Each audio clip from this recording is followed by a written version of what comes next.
तो before we go ahead to the next problem, क्योंकि हम लोग क्वेश्चन सॉल्व कर रहे थे, नेक्स्ट क्वेश्चन पे जाने से पहले एक छोटा सा टॉपिक पेंडिंग है, पहले वो कवर कर लेते हैं, which is called as mean life time या फिर एवरेज लाइफ टाइम।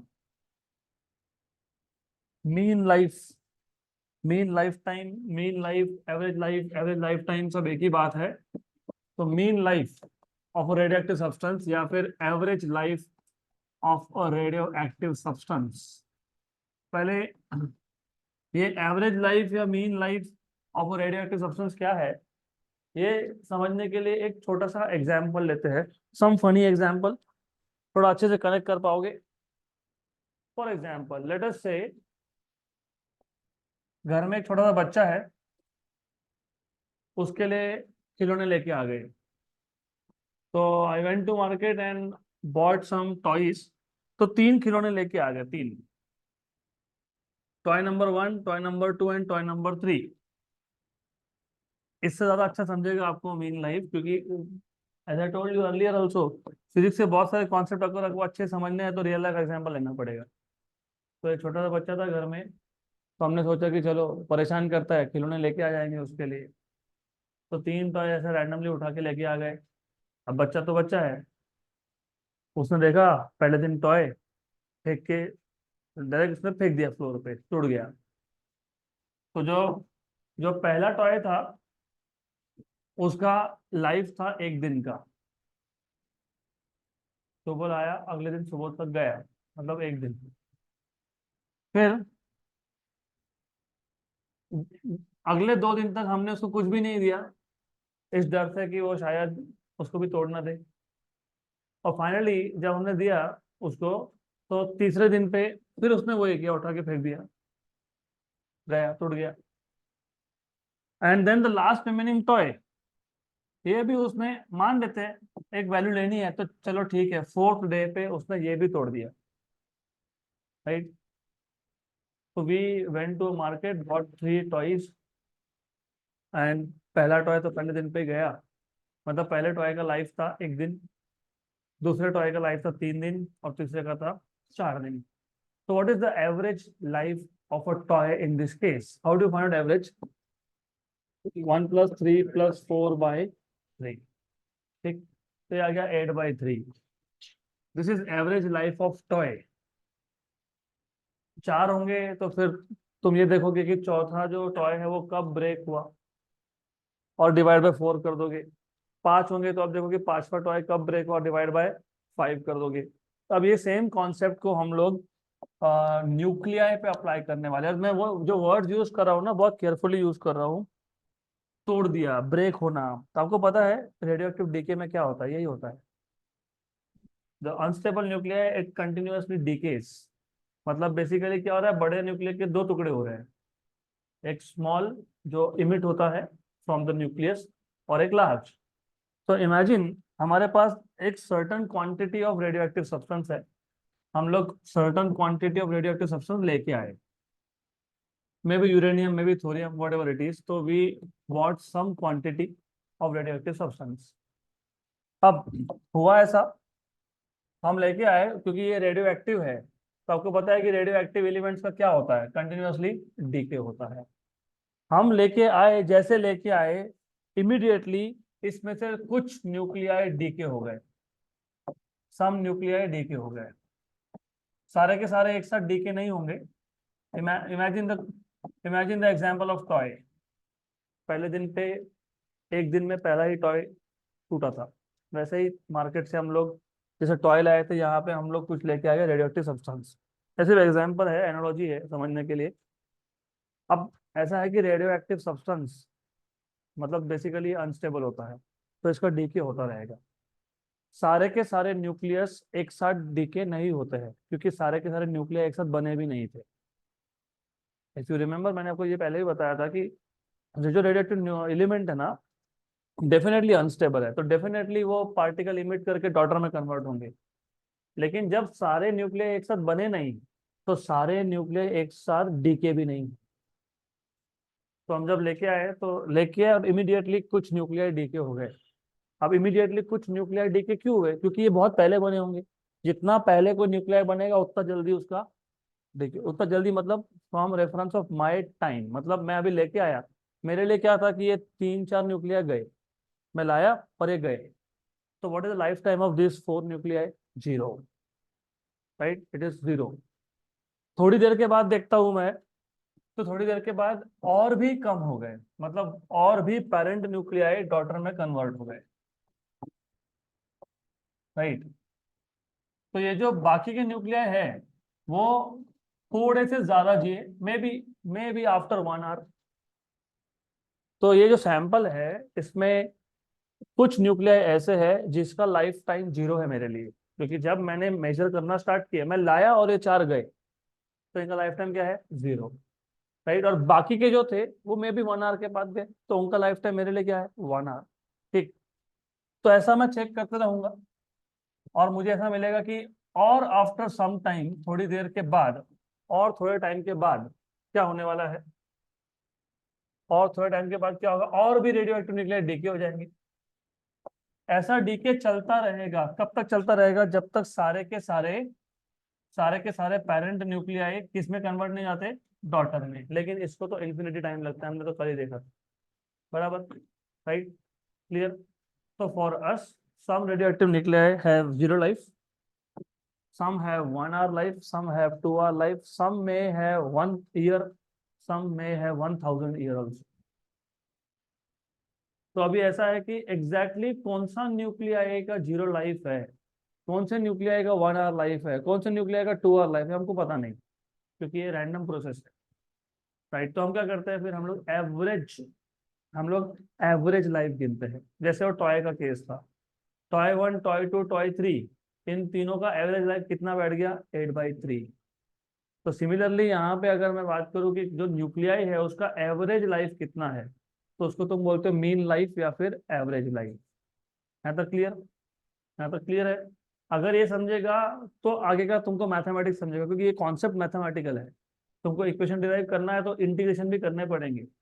तो पहले ये अच्छे से समझ लो कि हो क्या रहा है। We have a some quantity of radio active substance, और रेडियो एक्टिव है मतलब अनस्टेबल है, अनस्टेबल है मतलब डीके होगा, अल्फा होगा, बीटा होगा, जो भी होगा डीके होगा।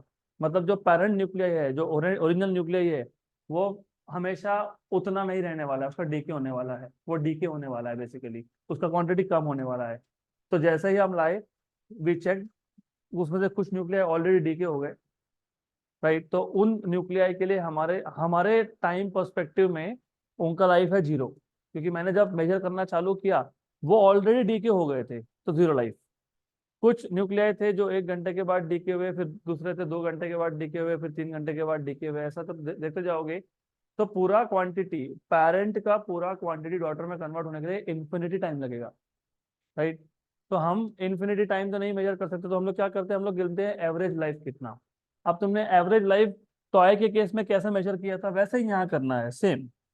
एवरेज लाइफ या मीन लाइफ, तुमने एवरेज लाइफ या मीन लाइफ के लिए क्या किया? आपने क्या किया, आपने पहले ऐड किया, किसको ऐड किया? Life time of each toy को। यहाँ पे टॉय की जगह पे न्यूक्लियाई है, कौन सा न्यूक्लियाई है? Parent nuclei, right. तो फिर ऐसा बोलेंगे टोटल लाइफ, है ना। डू यू रिमेम्बर, हमने वहां पे लिखा भी है नोट्स में, लेकिन टॉय के केस में भी क्या बताया मैंने, क्या किया तुमने? 1 debt plus 3 debt plus 4 day, मतलब तुमने क्या किया? टोटल लाइफ निकाला, किसका total life? All the toys का। यहाँ पे किसका लेंगे? ऑल द न्यूक्लियाई का। देखो फॉर्मूला में क्या लिखा हुआ है, it is the ratio of total life, total life of, total life किसका? Total life of all the nuclei, of all the radioactive nuclei in the sample, divide by total number of, total number of nuclei. और ये total number of nuclei कब measure करते हो? Initially, initially, है ना। Initially कितने toy थे? 3 थे, फिर एक टूट गया, बचा कितना? 2। तो मैंने डिवाइड बाय 2 किया क्या? नहीं, मैंने क्या किया? इनिशियल। तो यहाँ पे भी देखोगे total number of nuclei present at time T equal to 0, ऐसा, मतलब इनिशियल नंबर। तो total initial number of nuclei, ऐसा बोल सकता हूँ मैं, total initial number of nuclei, total initial number of nuclei. ज्यादा क्लियर? पक्का पक्का क्लियर, राइट। तो जो नॉर्मल तुम एवरेज करते हो वही कर रहे हैं हम लोग। देन अब ये फाइंड कैसे करेंगे, तो अभी इसके लिए आपको ध्यान देना पड़ेगा बहुत ज्यादा, क्योंकि ये पूरा मैथमेटिकल है इसके आगे। तो इफ यू रिमेम्बर, हमने कल या परसों ही देखा रेडियो एक्टिव डिसइंटीग्रेशन लॉ। तो अगर आपको याद होगा, radio active disintegration law is N equal to N zero E raise to minus lambda T, मतलब वो एक्सपोनेंशियली डीके होता है। तो बेसिकली ग्राफ आपको कुछ ऐसा मिलता है, something like this. T equal to zero पे क्वांटिटी कितना होता है, एन जीरो, ये पता होना चाहिए, बराबर। अब एक काम करेंगे, what we will do is, at certain instant of time, किसी एक टाइम इंस्टेंट पे, टाइम इंस्टेंट टी पे, मान लेते हैं इस टाइम इंस्टेंट टी पे जो नंबर ऑफ न्यूक्लियाई प्रेजेंट है उसको मान लेते हैं एन। ओके। और एक स्मॉल टाइम इंटरवल में, small time interval of dt में, तो after small time interval dt, तो the new time is t plus dt। तो t प्लस dt, जैसे जैसे टाइम आगे बढ़ेगा वैसे वैसे नंबर ऑफ न्यूक्लियाई कम होंगे, क्योंकि यहाँ पर डिसइंटीग्रेट हो रहा है, डीके हो रहा है। तो if you see, after time interval dt, number हो गया कम, नंबर हो गया n माइनस डी एन। तो ये जो टाइम इंटरवल dt था, इस dt टाइम इंटरवल में कितने न्यूक्लियाई डिसइंटीग्रेट हो गए, डी एन। करेक्ट, बराबर। हमको क्या फाइंड करना है, mean life, average life. Average life कैसे फाइंड करते हो, कैसे फाइंड करते हो, how do you find out average life? Total life, किसका total life, of all the nuclei. But problem यहाँ पे ये है, यू डोंट नो कि कौन सा न्यूक्लियाई कब बना था। पता है क्या तुमको, नहीं। यू डोंट नो कि कौन सा न्यूक्लियाई कब जाके खत्म होने वाला है, क्योंकि यहाँ पे जब हम लोग बात कर रहे हैं ना, तो बहुत सारे, of course you can see, total quantity zero होने के लिए इन्फिनिटी टाइम लगता है। तो हम लोग मेजर तो नहीं करते बैठेंगे ना, इस न्यूक्लियाई का इतना लाइफ, तो पहले न्यूक्लियाई का 2 दिन, दूसरे का 4 दिन, तीसरे का 10 दिन, सबको ऐड करो, तो नहीं कर सकते। हम लोग हर एक न्यूक्लियाई का इंडिविजुअली लाइफ मेजर कर नहीं सकते हैं, for many reasons. Number one, एक तो वो बना कब था वो ही नहीं पता। नंबर टू, वो मरेगा कब वो भी नहीं पता, मरेगा मतलब डिके, मे भी इन्फिनाइट टाइम, तो तुम थोड़ी रहोगे इन्फिनाइट टाइम तक गिनने के लिए। फिर क्या करेंगे, फिर हम लोग एक छोटा सा मैथमेटिकल ट्रिक यूज करते हैं। हम बोलते हैं कि हमको डिसइंटीग्रेशन लॉ तो पता ही है, हमको पता है कि ये जो रेडियो एक्टिव डीके है, ये एक्सपोनेंशियली डीके लॉ है। तो हमने क्या किया, ग्राफ लिया, हमने बोला कि चलो मान लेते हैं कि टाइम इंस्टेंट टी है, उस टाइम इंस्टेंट टी पे कितने न्यूक्लियाई है, एन। थोड़े टाइम के बाद, स्मॉल टाइम dt के बाद, टाइम बढ़ेगा तो नंबर कम होगा, दिख भी रहा है तुमको, क्योंकि ग्राफ डीके है, तो तुम देख रहे हो t प्लस dt पे नंबर कम हो गया, कितना हो गया, n माइनस। ओके। तो ये जो dt टाइम है, इसमें कितने न्यूक्लियाई का डीके हो गया, dt टाइम में कितने गए न्यूक्लियाई, dn, बराबर। यहाँ तक क्लियर, पक्का पक्का। तो ये जो dn नंबर ऑफ न्यूक्लियाई है, dn मतलब n और n माइनस dn के बीच में जो आपके पास नंबर ऑफ न्यूक्लियाई है, dn, उसका मिनिमम लाइफ कितना होगा, what is the minimum life? मैं आपको एग्जांपल देता हूँ, थोड़ा सा सोचो कि ग्राफ, मैं हर बार बोलता हूँ कि प्रॉब्लम फिजिक्स का है ही नहीं, प्रॉब्लम है मैथ्स का। तो फिजिक्स तो यही खत्म हो गया था जब तुमने बोला it is the average of life of all the radioactive nuclei. Average तो एवरेज डेफिनेशन तो हो गया। अब मैथमेटिकली सोचना पड़ेगा तुमको कि कैसे फाइंड करेंगे। मैं एग्जांपल देता हूँ, चलो एक काम करते हैं, टाइम की वैल्यू 2 सेकेंड लेते हैं और dt की वैल्यू 0.1 सेकेंड लेते हैं, मतलब डी, टी प्लस dt कितना हो गया, 2.1 सेकेंड। आ गया ध्यान में? तो t की वैल्यू कितनी है, 2, t प्लस dt कितना है, 2.1, तो dt कितना हो गया, 0.1। आ गया ध्यान में? नंबर n, मान लेते हैं 2 सेकेंड में नंबर था 100, कितना था, 100। मान लेते हैं कि n माइनस डी एन, मतलब 2 सेकेंड पे 100 थे और 2.1 सेकेंड पे 80 हो गए, कितने हो गए, 80 हो गए। तो 0.1 सेकेंड में कितने गए, 20, मतलब डीएन कितना आ गया, 20, डीएन कितना आ गया, 20। सही बात, यहां तक समझ में आया? ये जो 20 रेडियो एक्टिव न्यूक्लियाई है, 20 जो रेडियो एक्टिव न्यूक्लियाई है, उसमें से हर एक का मिनिमम लाइफ कितना है, मिनिमम कितना है?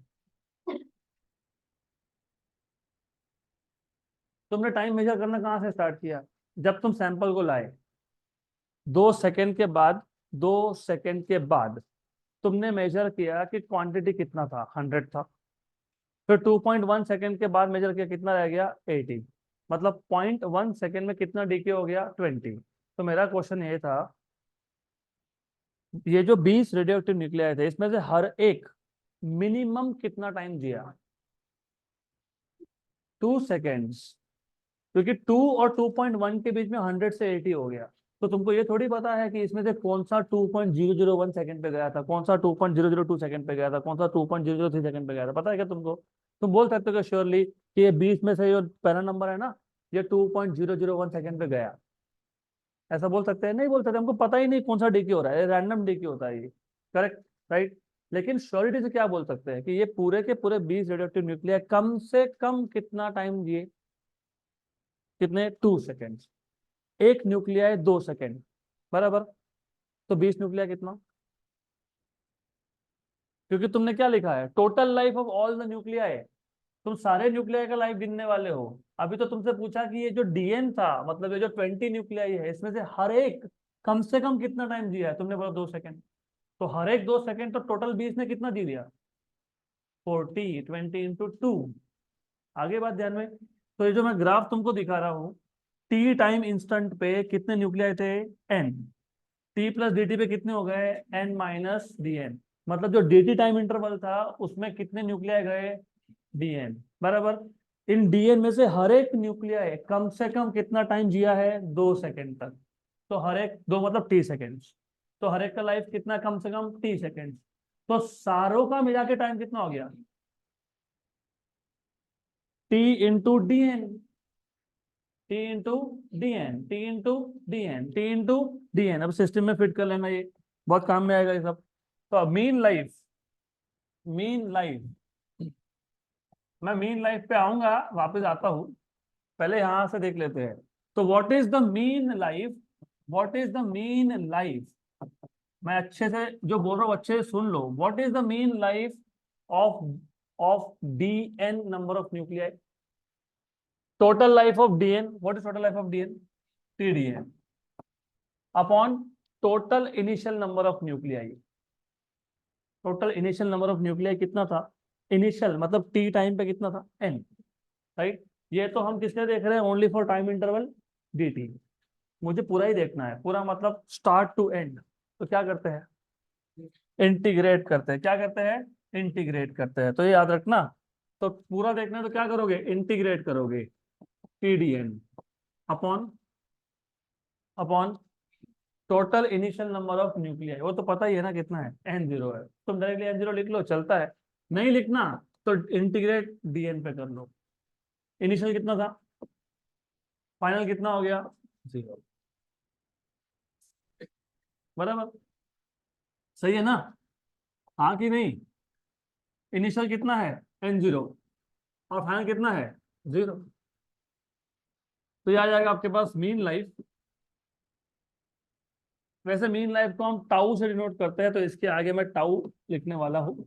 Tau, small T is instant of a time, any instant of a time, t half is half lifetime, and tau is mean lifetime या फिर average lifetime, right? तो अब then TDN, अभी पहले तुमको ये समझना पड़ेगा ये TDN का क्या करेंगे अब। तो TDN का क्या करेंगे, do you know what is n e raised to minus lambda t? तो what will be dn, derivative of n0 e raised to minus lambda t, right. जिनको थोड़ा कम भी समझ में आ रहा है, डोंट वरी, सिर्फ फॉलो करो, मैं रिपीट करूंगा तब एकदम क्लियर हो जाएगा। ये कॉन्सेप्ट ही वैसा है। अगर आपको सच में फिजिकली समझना है, नहीं तो डेफिनेशन लिख के तो मैं कब से खत्म कर देता। टाउ इज 1/λ, हो गया खत्म। टाउ मतलब mean life time is reciprocal of decay constant. तो वो नहीं करना है, क्योंकि समझना पड़ेगा, क्योंकि हो क्या रहा है यहाँ पे। n0 क्या था, कांस्टेंट है, इनिशियल नंबर है, वो तो कांस्टेंट है, उसको बाहर निकाल लिए। फिर क्या करोगे, derivative of e raise to minus lambda t. आपको पता है e raise to minus lambda t का डेरिवेटिव क्या होता है, e raise to minus lambda t into derivative of, हाँ वो होता है minus lambda, into derivative of t D t. अभी बहुत लोगों को ये डेरिवेटिव समझ में नहीं आता कहाँ से आया, कोई बात नहीं, डोंट वरी, मैं समझा देता हूँ। मैथ्स है ना, मैथ्स थोड़ा सा लिखने लिखने का अपना अपना तरीका होता है। एक काम करो, सिंपल बना देते हैं, इसको डिफरेंशिएट कर लो विद रिस्पेक्ट टू टाइम, तो क्या लिखोगे, d n by d t, ठीक है। तो d d t of n naught E raise to minus lambda t, तो D n by d t, n naught outside क्योंकि कांस्टेंट था, e raise to minus lambda t का derivative into derivative of minus lambda T, मतलब कितना, minus lambda, सही है। सिर्फ D T को वहां शिफ्ट कर दो, वही तो लिखा था मैंने वही लिखा था। तो D N equal to N naught E raise to minus lambda T minus lambda into D T, but what is this, N, तो डी एन क्या बन गया, minus N lambda D T, हो गया, ओके। अब ये उसको तुम सब्स्टिट्यूट कर दो कहाँ पे, इस इक्वेशन में, इंटीग्रेशन के इक्वेशन में सब्स्टिट्यूट कर दो। तो कर लेते हैं सब्स्टिट्यूट, तो ये आ जाएगा आपका इंटीग्रेशन टी डी एन, लेकिन डी एन क्या आया, N naught E raise to minus lambda T into minus lambda minus 12 आ गया D T, upon D N का इंटीग्रेशन कितना होता है, एन, बराबर, सही है, okay. From initial value to final value, वो तो हम लोग कर लेंगे, इक्वल टू अभी देखो ऐसा है, इसको आपको सॉल्व करना एक्सपेक्टेड नहीं है मैं, लेकिन बता देता हूँ कि सॉल्व करते कैसे इंटीग्रेशन को। और फर्स्ट ऑफ ऑल यहाँ पे तुम्हारे पास वेरिएबल ऑफ इंटीग्रेशन कौन था, एन था, तुमने उसको किस में कन्वर्ट कर दिया, टाइम में, तो लिमिट्स चेंज होंगे। इनिशियल लिमिट तुमने क्या लिखा है, एन नॉट, अब यहाँ लिखोगे जीरो, क्यों जीरो, क्योंकि एन नॉट क्वांटिटी था कब तुम्हारे पास, जीरो टाइम पे, और ये फाइनल क्वांटिटी कितना हो गया, जीरो, ये कब होगा, इन्फिनिटी पे। तो पहले तो लिमिट्स चेंज करना सीख लो, तुमने मैथ में सीखा भी होगा, चेंज ऑफ लिमिट्स, है ना। वेरिएबल चेंज किया तो लिमिट्स चेंज करना पड़ेगा, नहीं तो क्वेश्चन सॉल्व ही नहीं होगा। फिर इंटीग्रेट कर रहे हो एक वेरिएबल पे, लगा रहे हो दूसरे के लिमिट्स, तो वैसा नहीं होता है। एन नॉट को निकाल लो बाहर, क्योंकि कांस्टेंट है, टी कांस्टेंट नहीं है, लैम्डा कांस्टेंट है, तो निकाल लो बाहर, हो गया बाहर, वेरी गुड, ओके। बचा क्या, इंटीग्रेशन जीरो टू इंफिनिटी, बराबर, मैं माइनस लिख देता हूँ अभी फिलहाल के लिए, क्या बचा, T E raise to minus lambda T D T upon minus N naught बराबर है वो, ओके। तो ये हो गया आपका कैंसिल, ये हो गया आपका कैंसिल आउट। अब वो बचा इंटीग्रेशन, वो इंटीग्रेशन तुमको सॉल्व करना एक्सपेक्टेड नहीं है, you are just suppose to know integration of T E raise to minus lambda T D T, ये होता है 1/λ²। हाँ, अभी एक्सपेक्टेड क्यों नहीं है, क्योंकि तुम फिजिक्स में हो, मैथ्स में करना पड़ेगा, इसमें वो रूल लगेगा लिएट बाय पार्ट्स, लेकिन बाय पार्ट्स में तुमको पहले पता होना चाहिए how do you arrange sequentially, logarithmic, inverse, trigonometric, algebraic, trigonometric, exponential, तो वो रूल लगा के इंटीग्रेशन बाय पार्ट्स करके आपको सॉल्व करना पड़ेगा, फिर उसमें लिमिट सब्स्टिट्यूट करने पड़ेंगे। तो एक काम करना, इतना टेंशन फिजिक्स में लेना नहीं, बोल देना वी नो दैट ये इंटीग्रेशन होता है 1/λ², और वैसा ही आता है, वैसा ही आएगा। तो एज असाइनमेंट तुमको करना है तो तुम करो, फिर ये हो गया कैंसल, तो क्या बचा, हाँ 1/λ, तो what is mean life time, 1/λ, correct, but is reciprocal of decay constant. अब वापस एक बार रिपीट कर देता हूँ, कॉन्सेप्ट मैथमेटिकल है तो थोड़ा ध्यान तो देना पड़ेगा आपको। ऐसा है, हमको निकालना है मीन लाइफ, अब मीन लाइफ क्यों निकालते हैं पहले वो समझ लो। रेडियो एक्टिव न्यूक्लियाई, रिमेंबर, मेरे पास अगर एक certain amount of radio active substance है, उसमें रेडियो एक्टिव न्यूक्लियाई है, वो अनस्टेबल है, तो वो डीके हो रहा है। डीके होना मतलब पेरेंट का डॉटर में कन्वर्ट होना with the emission of some particle, alpha या बीटा जो भी होगा वो। अब प्रॉब्लम ये है कि सारे के सारे रेडियो एक्टिव न्यूक्लियाई एक साथ डीके नहीं होते हैं। क्यों नहीं होते हैं, क्योंकि वो एक साथ बने भी नहीं थे, ठीक। मुझे अगर लाइफ निकालना है कि ऑन एन एवरेज एक रेडियो एक्टिव न्यूक्लियाई कितना जिया, what is the life average life of a nuclei, मैं एवरेज क्यों बोल रहा हूँ, क्योंकि एग्जैक्ट तो निकाल सकते ही नहीं, you cannot find it out. Even if you take 1 gram of a substance, it will have 10 raised to 20 around atoms. 10 raised to 20. तो तुम नहीं कर सकते। तो जब लार्ज क्वांटिटी हो तो वहां पे एवरेजेस की ही बात होती है, because it goes into part of statistics, तो स्टैटिस्टिक्स से वहां पे एवरेज ही लेता लिया जाता है। अब हमने हाफ लाइफ डिफाइन कर दिया, हाफ लाइफ हमने ऑलरेडी कल डिफाइन कर दिया था। अभी हाफ लाइफ का मतलब क्या होता है कि अगर मेरे पास 100 ग्राम ऑफ रेडियोएक्टिव सब्सटेंस है पेरेंट का, उसको 50 ग्राम होने में कितना टाइम लगता है, उसको बोलते हो हाफ लाइफ। मास में बोलो या नंबर ऑफ न्यूक्लियाई में बोलो, बात एक ही है। अगर 100 ग्राम में 10,000 न्यूक्लियाई है तो 50 ग्राम में 5,000 होंगे।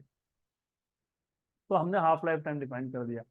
हाफ लाइफ डिफाइन करने का रीजन ये था कि मैंने तुमको जैसे बोला कि ये जो रेडियोएक्टिव सब्सटेंस होते हैं ना, इनका हाफ लाइफ कुछ कुछ केसेस में तो 10,000 साल भी होता है। तो will you live long enough to count?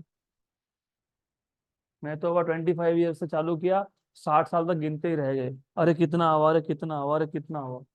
वो हमने ग्राफ ने हमको बता दिया कि गिन के मतलब नहीं है, क्योंकि जीरो वो इन्फिनिटी टाइम पे होने वाला है। तुम कुछ भी कर लो, कोई फायदा नहीं है। तो हम एग्जैक्टली एक रेडियो एक्टिव न्यूक्लियाई कितना लाइफ स्पेंड किया हम बता ही नहीं सकते हैं। तो हम बात करते हैं एवरेजेस की। अब एवरेज कैसे फाइंड करना है, इसके लिए मैंने आज एक सिंपल सा एग्जांपल से स्टार्ट किया। ये सिंपल सा एग्जांपल, जब फिजिक्स जब पढ़ोगे ना तो रियल लाइफ से कनेक्ट करना पड़ता है। You to keep a watch on the surrounding कि क्या हो रहा है, और होता है। राइट? बच्चा है, खिलौने ला के दे दिए, फेंक दिया, टूट गया। तो पहले खिलौने की लाइफ थी 1, फिर दूसरा खिलौना उसने तीसरे दिन पे तोड़ दिया, फिर और तीसरा चौथे दिन पे तोड़ दिया। राइट? तो what is the average life of a toy? 1 + 3 + 4/3, 8/3। अब इस कॉन्सेप्ट को हम थोड़ा एक्सपांड करेंगे। टॉय की जगह पे रेडियोएक्टिव न्यूक्लियाई होगा, और तोड़ना टूटना मतलब डीके होना, मतलब पेरेंट का कन्वर्जन डॉटर में होना। तो हमारे पास इनिशियली मतलब t = 0 पे रेडियोएक्टिव न्यूक्लियाई का कितना क्वांटिटी था? n0। ठीक। जैसे जैसे टाइम आगे बढ़ रहा है वैसे वैसे क्वांटिटी कम होते जा रहा है। और एवरेज तुम कैसे निकालते हो? सम करते हो, डिवाइडेड टोटल नंबर करते हो। तो वही तो एवरेज का डेफिनेशन लिखा मैंने। सम किसका? नंबर का नहीं, किसका? लाइफ का। जैसे कुछ न्यूक्लियाई होंगे, तुम लाए और वो तब के तब गए, मतलब उनका लाइफ है 0। फिर कुछ न्यूक्लियाई होंगे जो मे भी एक दिन के बाद डीके होंगे, तो तुम्हारे लिए उसका लाइफ कितना है? 1। तुम्हारे लिए। क्यों तुम्हारे लिए? क्योंकि तुम जब लाए तुम तब से मेजर कर रहे हो, तुमको क्या पता वो कब एग्जिस्टेंस में आया था। राइट? कुछ होंगे जो दूसरे दिन पे डीके होंगे, कुछ होंगे जो तीसरे दिन पे डीके होंगे, ऐसा करते करते कुछ न्यूक्लियाई इन्फिनाइट टाइम के बाद डीके होंगे। तो हमने मीन लाइफ डिफाइन कर लिया, total total life of all the nuclei. Total. तुमने टॉय के केस में भी टोटल ही किया था ना। पहले का लाइफ 1 था, दूसरे का 3 था, तीसरे का 4 था, तो तुमने टोटल लाइफ निकाला ना तीनों का मिला के। तो यहाँ पे तुम सारे न्यूक्लियाई का मिला के टोटल लाइफ निकालोगे। राइट? डिवाइड बाय क्या करोगे? Total number. टोटल नंबर कब? इनिशियली। बराबर? करेक्ट? याद है? गुड। तो वो फाइंड करने के लिए हमने क्या किया, हमने बोला कि चलो ठीक है, हमको रेडियो एक्टिव डिसइंटीग्रेशन लॉ तो पता ही है। तो हमको पता है कि रेडियो एक्टिव डिसइंटीग्रेशन लॉ ऐसा दिखता है, और एक ग्राफ होता है n = n0 e⁻⁻टी, where n0 is the initial quantity of substance. Initial मतलब टाइम t = 0 पे। बराबर? यहाँ तक क्लियर? गुड। फिर हमने सोचा कि एक काम करते हैं, at a certain instant of time, किसी एक पर्टिकुलर टाइम इंस्टेंट पे टी पे कितने रेडियो एक्टिव न्यूक्लियाई है? n है। कितने हैं? n है। अब at at some other instant of time, some other instant of time, थोड़ा से टाइम के बाद t + dt पे, मतलब t से t + dt तक जाने में, मतलब dt टाइम इंटरवल में क्या हुआ? रेडियो एक्टिव न्यूक्लिया का नंबर कम हो गया, क्योंकि डीके हो रहा है तो कम हो गया। तो अभी कितना आ गया? लेट अस से n-dn। n-dn, अगर ग्रोथ होता तो n+dn हो जाता, ये डीके है तो n-dn। मतलब बेसिकली ये है कि जो dt टाइम इंटरवल था उसमें कितने रेडियो एक्टिव न्यूक्लियाई डीके हो गए? dn। तो आपको सिर्फ समझाने के लिए मैंने एक सिंपल सा एग्जांपल लिया था। मैंने बोला मान लो ये 2 सेकेंड्स है, मान लो ये 2.1 सेकेंड है, मतलब dt की वैल्यू हो गई 0.1। मैंने बोला कि n की वैल्यू 100 मान लो, और n माइनस डी एन कितना मान लो 80, तो डी एन कितना हो गया 20 बराबर। तो 0.1 सेकेंड में कितना डी के हो गया 20। ये सिर्फ आपको एग्जाम्पल के लिए था, राइट, बराबर यहाँ तक। तो ये जो 20 मतलब जो डीएन नंबर ऑफ न्यूक्लियाई है, इसमें से हर एक ने कम से कम कितना लाइफ जिया है, 2 सेकेंड मतलब T सेकेंड्स। तो सब ने मिला के T × DN, ये रियल लाइफ के साथ एप्लीकेबल है। अभी तुम छोटे हो, तुम बड़े हो जाओगे, फिर तुम बूढ़े हो जाओगे, फिर एक एक करके जाओगे, वो तो रियल लाइफ है।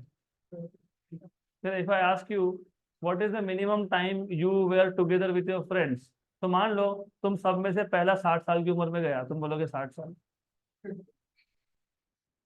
ऐसा ही होता है ना, वही तो मैं बता रहा हूँ। ये जो हम साथ साथ थे बेचारे, उन सब ने हम साथ साथ 2 सेकंड तक रहे, उसके बाद जाना चालू कर दिए। तो मिनिमम टाइम कितना जिए हर एक ने, 2 सेकेंड्स। तुम्हारे केस में 60 साल।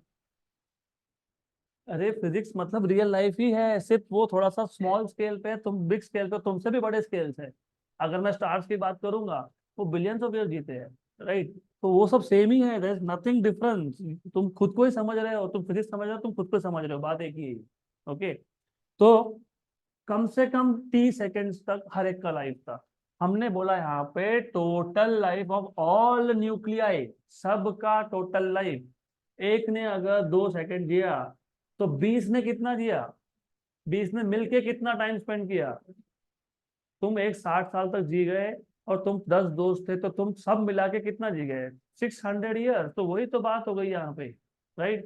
तो total time for which, total time, हाँ ये याद रखना आप, total time, minimum time for which all the D N nuclear were alive, ये हो गया TDN, ये हो गया TDN। लेकिन हम मीन लाइफ सिर्फ डीएन एलिमेंट्स की फाइंड करने वाले हैं क्या? नहीं, हमको तो पूरे ही सैंपल का करना है। तो पूरे सैंपल के लिए क्या करेंगे, इंटीग्रेट। कहाँ से इंटीग्रेट, N0 से, क्योंकि इनिशियली पूरे ही रेडियो एक्टिव थे, फिर डीके चालू है। कब तक, जब तक सब नहीं जाते, राइट। इसको हमारे भाषा में बोलते हैं end of generation, end of era, है ना। हाँ, एंड ऑफ एन एरा बहुत सुनोगे, खासकर तुम बॉलीवुड में सुनोगे, जब बहुत पुराने सिंगर्स एक्टर्स आते हैं ना, फिर बोलते हैं एंड ऑफ एन एरा। तो वैसा ही काम है, right. Divide by integration D N from N0 to N0। Clear, good.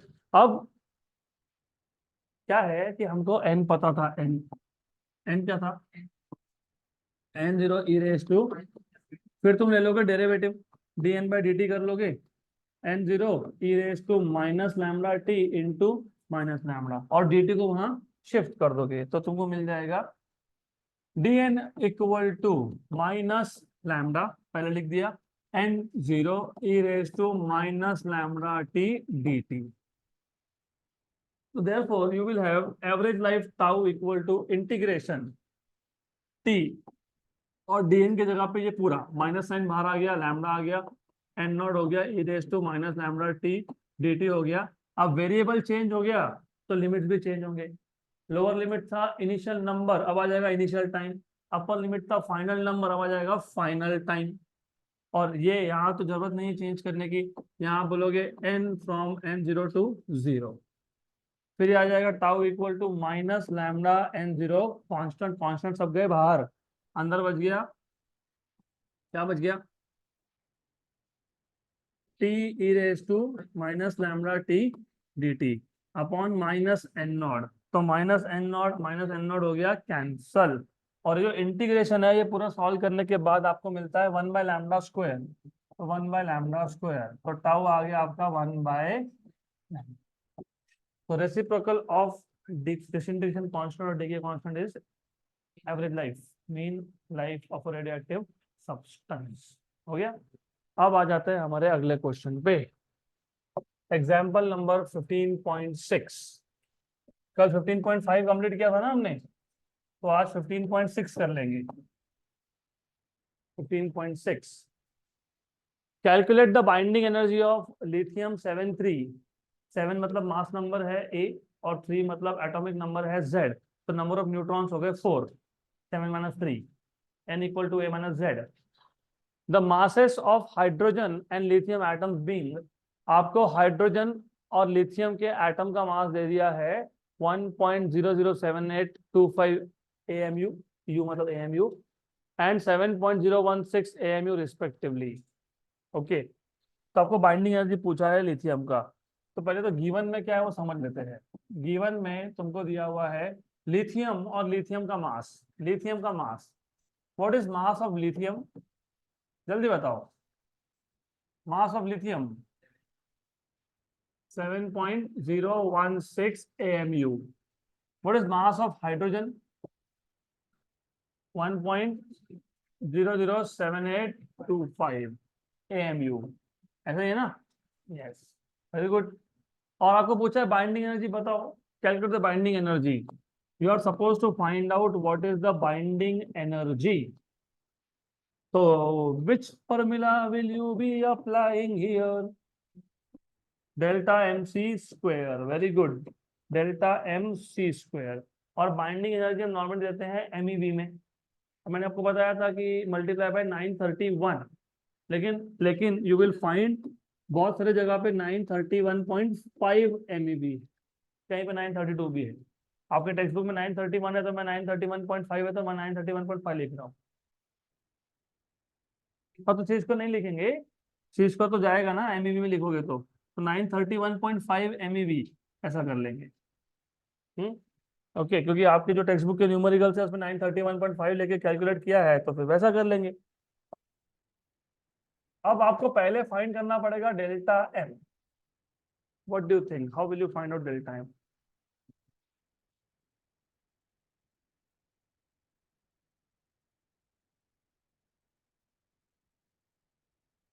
यहाँ पे पहली बात तो बताओ, एक मिनट जरा समझ लो चीजों को।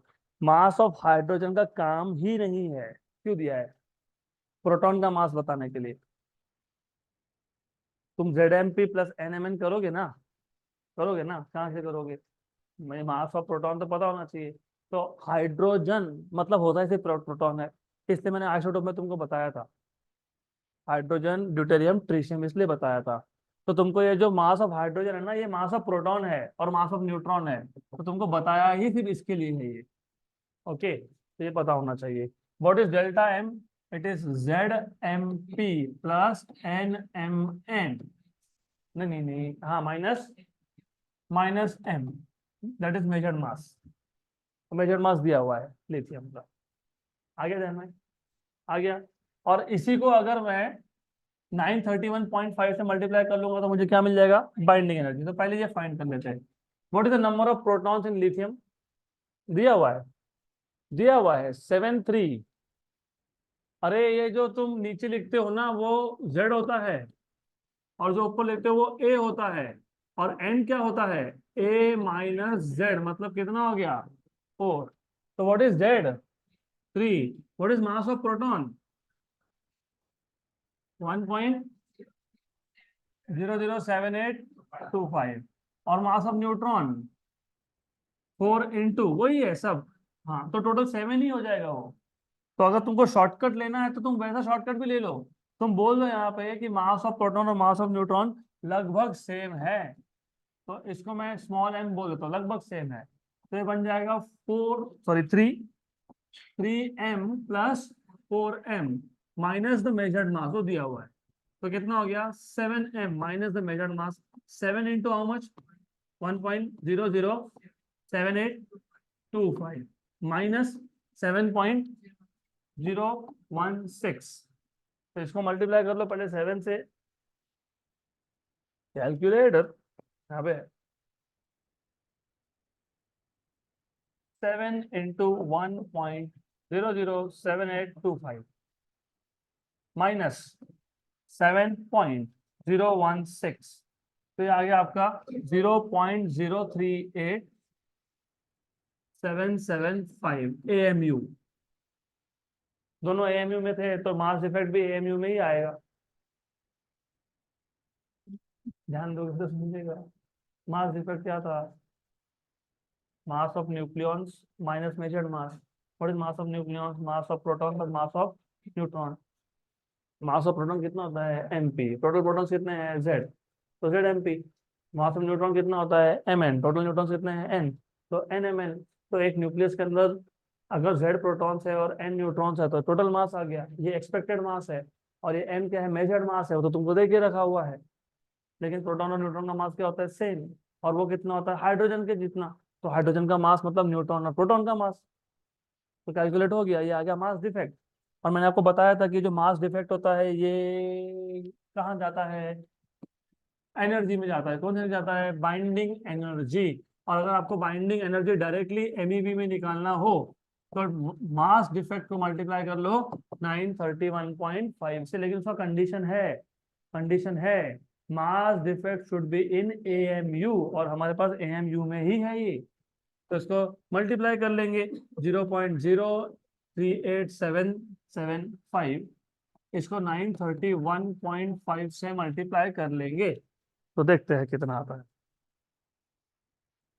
इंटू 931.5 कितना आ गया, 36.11, 36.11 मिलियन इलेक्ट्रॉन वोल्ट, बराबर।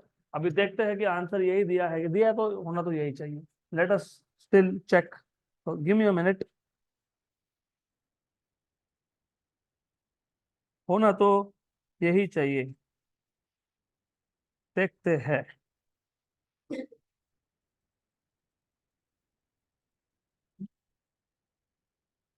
Just a minute.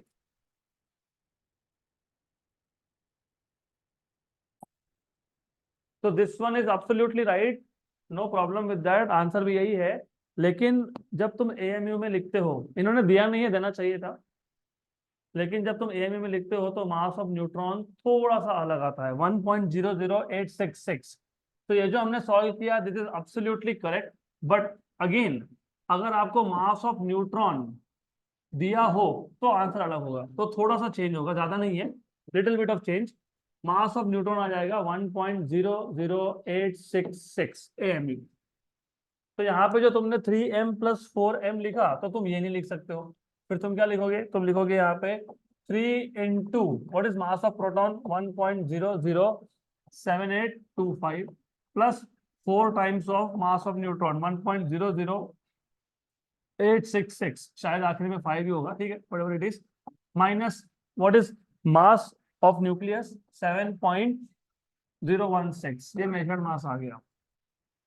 ओके, तो इसको हम लोग कैलकुलेट कर लेंगे।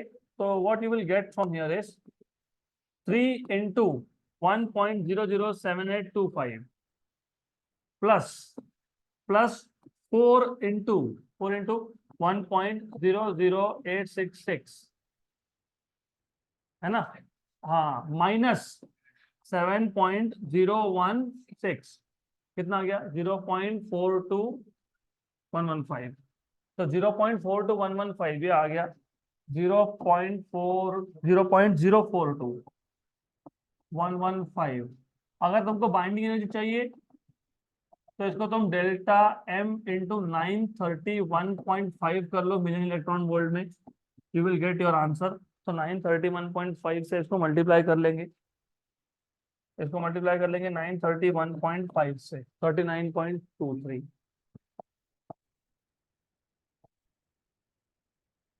Good, okay. तो in total the way the question was given 36.11 answer आया, और अगर हम लोग एग्जैक्ट वैल्यू यूज करें तो 39.23 आया। मतलब लगभग लगभग 3.12 एमईवी का डिफरेंस आ रहा है एनर्जी में।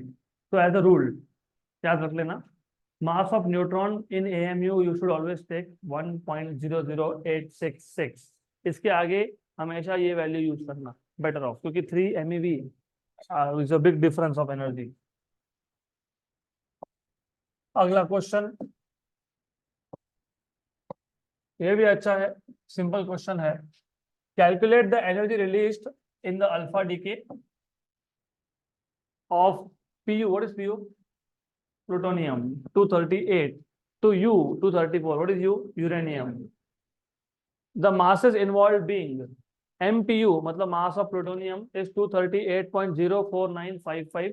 अब देखो एक चीज और समझ लो, रेडियोएक्टिव डीके में या बाइंडिंग एनर्जी फाइंड करने में आपको प्रिसाइज कैलकुलेशन करने पड़ते हैं, मतलब तुम इसको राउंड ऑफ भी नहीं कर सकते हो, unfortunately you can not.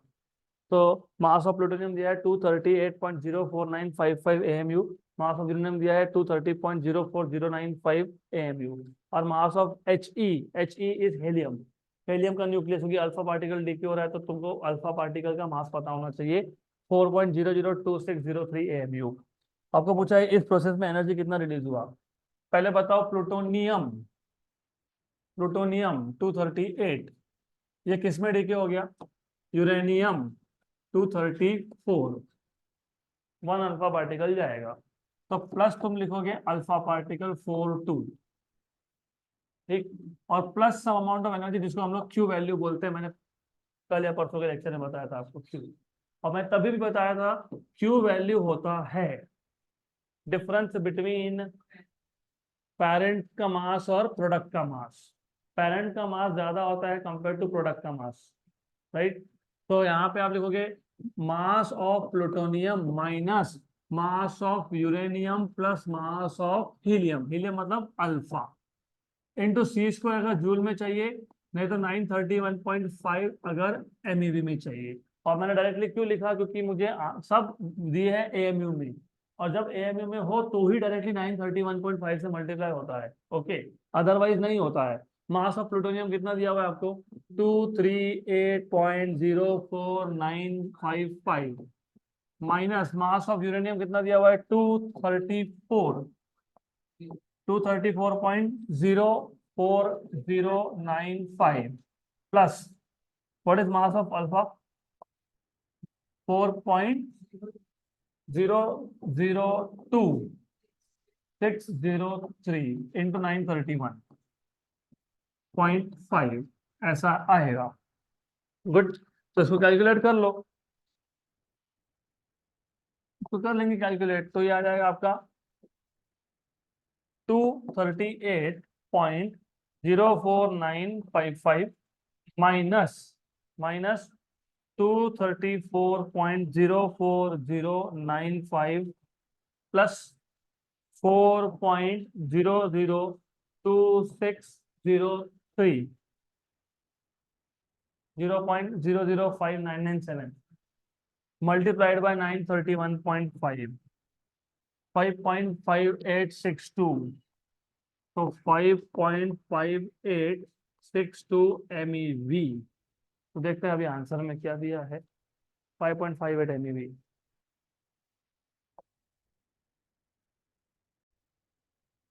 Next question,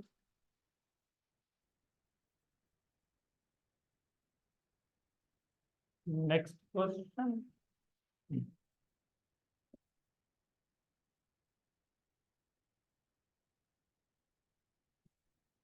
example 15.8, calculate the maximum kinetic energy of beta particle, maximum kinetic energy of beta particle। Beta particle में पॉजिट्रॉन मेंशन करके रखा है क्योंकि बीटा पार्टिकल दो टाइप के होते हैं, beta minus and beta plus. Emitted in DK of sodium 2211, given the mass of sodium 2211 is 21.994437 AMU and Ne, what is Ne? Neon 21.991385 U and M mass of electron is 0.00055 AMU। Okay, तो आपको given parameters में दो तीन masses की value दी है आपको। Mass of Na दिया हुआ है, सोडियम न्यूक्लियाई दिया हुआ है 21.994437 AMU, और आपको मास ऑफ नियॉन दिया हुआ है, नियॉन 21.991385 AMU, और आपको मास ऑफ इलेक्ट्रॉन दिया हुआ है 0.00055 AMU, राइट। और आपको फाइंड करने के लिए क्या बोला है, maximum kinetic energy of beta particle, maximum kinetic energy of beta particle. ये kinetic energy basically Q value ही होगी, क्योंकि जो रिएक्शन देखो अच्छे से समझ लो, जैसे जैसे तुमको याद होगा फोटोइलेक्ट्रिक इफेक्ट, फोटोन आया, इलेक्ट्रॉन को फ्री किया, जो फोटोन का एक्स्ट्रा एनर्जी था वो किसके पास गया, इलेक्ट्रॉन के पास, in the form of kinetic energy.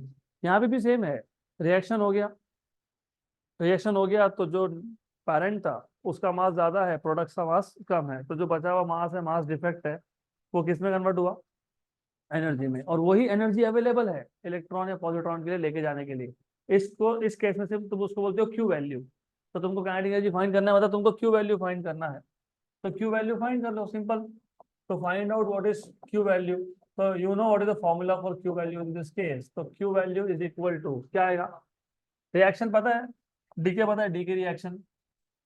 तो डीके रिएक्शन क्या होगा, कौन डीके हुआ, Na 2211, किसमें डीके हुआ, नियॉन, इसलिए तो दिया है नियॉन, नहीं तो दिया क्यों होता, 2210।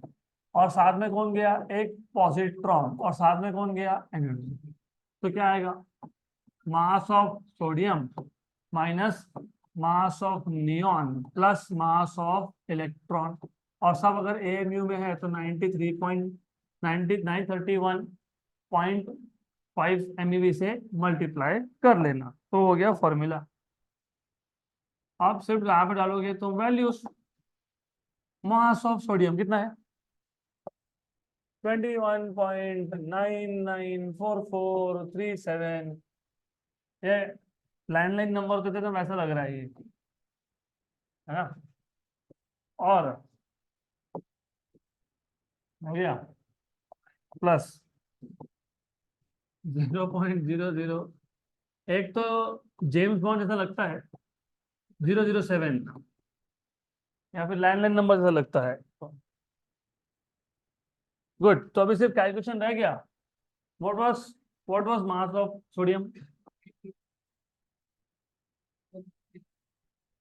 माइनस 21 पॉइंट, हाँ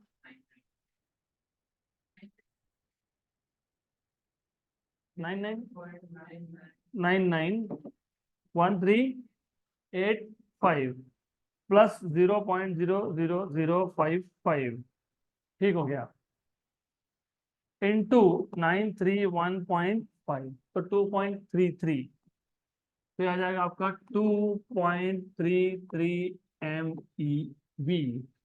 एग्जाम्पल कितना था, 15.8, देखिए क्या दिया हुआ है, यही है 2.33 MeV। Next question, example 15.9। इसमें से आज हम लोग से पहले दो पार्ट सॉल्व करेंगे। We have only 5 minutes left, तो हम लोग पहले दो पार्ट्स फटाफट सॉल्व कर लेते हैं। The half life of a nuclear species x, एक न्यूक्लियर स्पीसीज है एक्स, उसका हाफ लाइफ है 3.2 डेज। तो उसका हाफ लाइफ, हाफ लाइफ मतलब टी हाफ, ये 3.2 डेज का है।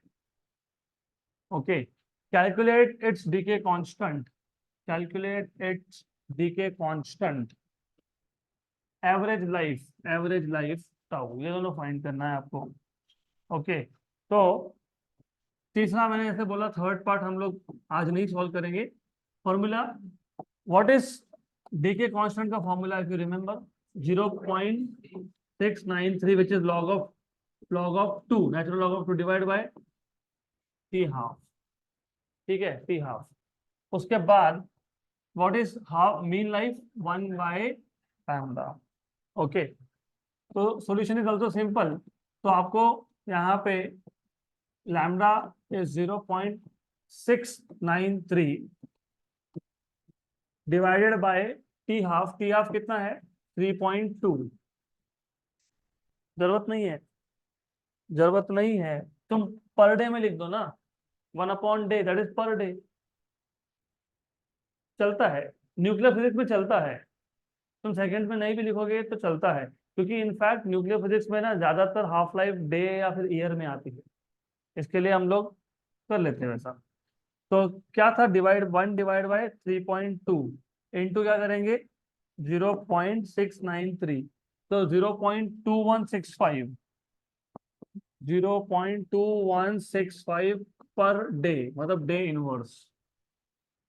नंबर टू, टाउ इज 1/λ, 1/λ, 1/λ मतलब 1/, अरे उल्टा कर लो, 3.2 को 0.693 से डिवाइड कर लो, तो उल्टा कर लो, 3.2 को 0.693 से डिवाइड कर लो, कितना हो गया 4.617, बराबर, बराबर ना, सही है ना, 4.617 डे, ये है उसका कौन सा life, mean life, so that is the mean life. Good. If you want you can definitely convert in seconds, दोनों को तुम सेकंड में कन्वर्ट कर सकते हो. So that's it for today.